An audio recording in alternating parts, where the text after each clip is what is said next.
When you talk about doing Bible study and how one interprets the scriptures, one of the common questions you will encounter, both from believers and non-Christians, will be about the book of Revelation. How are we to understand all the prophecies concerning the apocalypse, the return of Christ, and final judgment?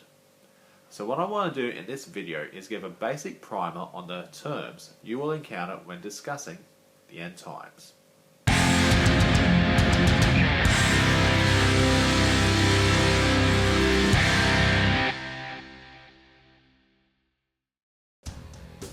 Futurism versus Preterism. A futurist will interpret the end times as being future events. A preterist will argue that texts such as the Book of Revelation are not so much prophecies foretelling the future, but rather are foretellings of present and past events that the original readers would have already been familiar with in their own cultural context as occurring within their own time frame. For example, in Luke 21, Jesus talks about the desolation of Jerusalem. A futurist may take this to mean the nation of Israel established in the Palestine region post-World War II. The preterist, on the other hand, will argue that it refers to the destruction of the temple in 70 AD by the Romans. So who's right? The Tribulation, the time when the church undergoes an all-out assault by Satan's minions. Now this has always been the state of Christianity. On one hand, we do see Christianity growing. At the same time, we see Christianity persecuted. The Millennium. Once the tribulation is over, sin, Satan, death are defeated once and for all. Premillennials believe that Jesus' return will mark the beginning of the millennium. Postmillennials believe that Jesus will return at the end of it. The Rapture, when God takes all believers, dead and currently alive, to heaven to live with Christ forever. Dispensationalism versus covenant theology. Dispensationalists argue that the biblical covenants, such as the Abrahamic, the Mosaic, the Davidic, the New Covenant, are transitional in terms of time, conditions, and promises. Covenant theology argues that the covenants are progressive, for example, redemption, works, grace. Hence, the cautions and promises of one covenant are not necessarily boxed into, well, that was Old Testament, where are the new? For example, we partake of the new covenant, the gospel, via grace through justification by faith.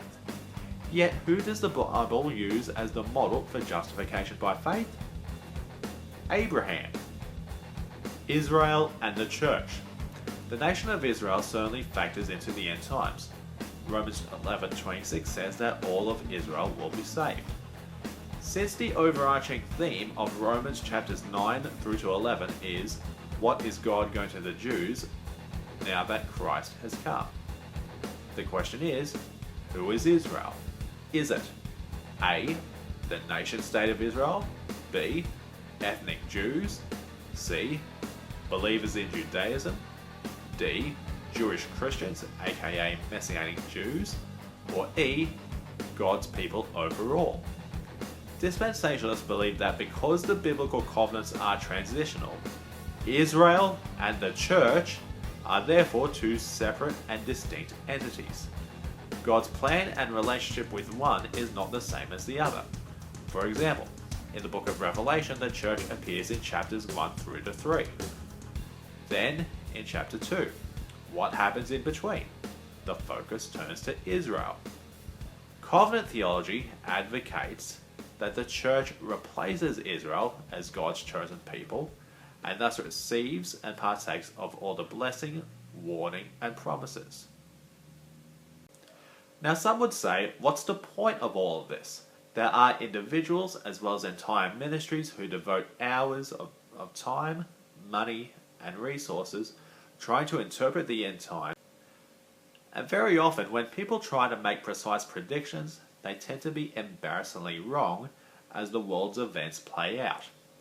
If there is a critical flaw in the futurist interpretation of Revelation, it would be that it does open the door to a slippery slope where a theologian, who usually excels in exegetical study, finds himself getting sloppy and reads things into the text based on whatever they see happening in the world today, rather than asking, well, what did it mean to the original audience?